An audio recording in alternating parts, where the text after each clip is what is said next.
Hello everyone, welcome back to my channel. अस्सलाम वालेकुम। कैसे हैं आप लोग? उम्मीद करती हूँ आप सब लोग खैरियत से होंगे। तो जी आज हम बनाएंगे एकदम मामा की जैसी दिखने वाली सुपर सॉफ्ट और बहुत ही ज़्यादा टेस्टी और बहुत ही कम समय में बनने वाली नारियल और बेसन की बर्फ़ी, जिसे बनाना बहुत ही आसान है और बहुत ही कम समय में ये बनकर तैयार होती है। कोई भी त्यौहार हो, घर में मेहमान आ जाएं या फिर कुछ मीठा खाने का मन हो, आप इसे झटपट से बना करके तैयार कर सकते हैं। तो जी चलिए फटाफट से हम इस आसान सी रेसिपी को बनाना स्टार्ट कर लेते हैं।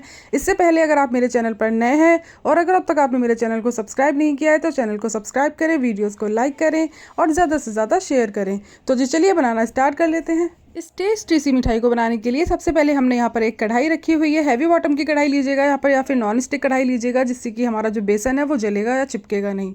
तो यहाँ पर मैंने 1 कप भर के बेसन ले लिया है और अब इसे लगातार चलाते हुए हमें एकदम लो फ्लेम पर बढ़िया से अच्छी सी खुशबू आने तक, हल्का सा टेक्सचर चेंज होने तक इसे लगभग 3 से 4 मिनट के लिए भून लेना है, यानी कि रोस्ट कर लेना है। तो जी यहाँ पर आप देख सकते हैं इसका कलर और टेक्सचर दोनों ही चेंज हो चुके हैं और यहाँ लगभग 4 मिनट हो चुके हैं इसको रोस्ट करते हुए। साथ ही हमने यहाँ पर लिया है नारियल का बुरादा। घर में जो सूखा नारियल होता है ना, उसको कद्दूकस करने के बाद में मिक्सी में अच्छे से ग्राइंड कर लीजिएगा, एकदम इसी तरह का टेक्सचर आ जाएगा। और इसको हमने डाल दिया है इसके अंदर। डाल करके अच्छे से मिक्स करते हुए लगभग 2 मिनट के लिए हमें पका लेना है। इसको डालने के बाद में बहुत ही बढ़िया सी इसमें से खुशबू आने लग जाएगी। हल्का सा इस तरीके से प्रेस करेंगे तो इसमें जो गुठलियाँ वगैरह होंगी ना वो सारी निकल जाएंगी। तो इस तरह से हम 2 मिनट के लिए और इसको रोस्ट कर लेंगे। तो जी यहाँ पर 2 मिनट हो चुके हैं और आप देख सकते हैं बेसन का कलर कितना प्यारा आ गया है और इसके अंदर हमें कोई एक्स्ट्रा कलर डालने की ज़रूरत नहीं है। बहुत ही प्यारा सा इसमें कलर आया है। खुशबू तो माशाल्लाह बहुत ही अच्छी आ रही है। तो जी अब हमें क्या करना है, गैस का फ्लेम हम ऑफ कर देंगे और इसको हम किसी बर्तन में ट्रांसफ़र कर लेंगे। अगर हम इसी में ही रखकर रहने देंगे ना तो नीचे से बेसन जो है वो जल जाएगा। तो इसको हम कर लेते हैं दूसरे बर्तन में। तो यहाँ पर मैंने इसको एक बर्तन में ट्रांसफ़र कर लिया है। सेम कढ़ाई मैंने यहाँ पर ली हुई है और इसके अंदर अब हम डाल देंगे चीनी, यानी कि शुगर। तो जी 1 कप बेसन हमने यहाँ लिया था, 1 कप नारियल का बुरादा और यहाँ 1 कप ही हमने लेनी है चीनी। अगर आप कम मीठा पसंद करते हैं तो चीनी की मात्रा कम भी कर सकते हैं। और साथ ही हम यहाँ पर आधा कप डाल देंगे इसके अंदर पानी। पानी को डालने के बाद अच्छे से चलाते हुए मिक्स कर लेना है और इसको हमें हल्का चिपचिपा, यानी कि हल्का सा एक तार बनने तक इसे पका लेना है। पानी में उबाल आ चुका है तो यहाँ पर अच्छा सा फ्लेवर देने के लिए और हल्का सा कलर भी इससे आ जाएगा, इसमें मैंने डाल दिए हैं कुछ केसर के धागे। अगर आपके पास हैं तो आप डालें, वरना आप इसे स्किप भी कर सकते हैं। केसर के धागे हमने यहाँ डाल दिए हैं, या फिर आप चाहें तो इस वक्त इसमें फूड कलर भी ऐड कर सकते हैं अगर आप डालना चाहते हैं तो। साथ ही मैंने यहाँ पर ½ टी स्पून भर के इसमें हरी इलायची का पाउडर ऐड किया हुआ है। बहुत ही बढ़िया फ्लेवर आता है, इसको आप बिल्कुल भी स्किप मत कीजिएगा।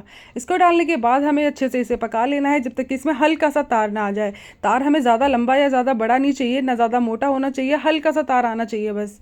तो जी यहाँ पर खुशबू के लिए आप चाहें तो रोज़ वाटर इसमें ऐड कर सकते हैं। मैंने यहाँ पर 2-3 ड्रॉप केवड़ा वाटर की इसमें ऐड कर दी है और अच्छे से डालकर हम इसे मिक्स कर लेंगे। तो जी कुछ टाइम के बाद हमारी चाशनी बन करके तैयार हो चुकी है। तो यहाँ पर मैं आपको दिखा देती हूँ, ये देखिए हल्का सा तार बन रहा है, ज़्यादा तार नहीं है इसके अंदर, हल्का सा तार बन रहा है। बस इसी तरह की हमें चाशनी चाहिए। गैस का फ्लेम हम ऑफ कर देंगे।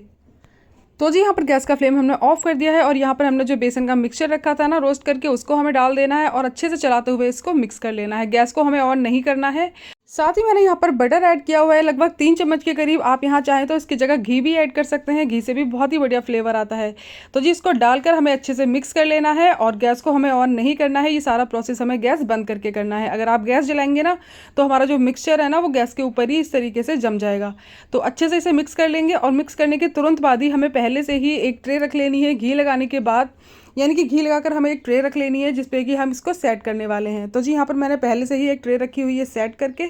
तो जी यहाँ पर मिक्सर हमारा अच्छे से मिक्स हो चुका है, इसने कढ़ाई भी छोड़नी शुरू कर दी है। तो फटाफट से हम इसे ट्रांसफ़र कर देंगे ट्रे के अंदर।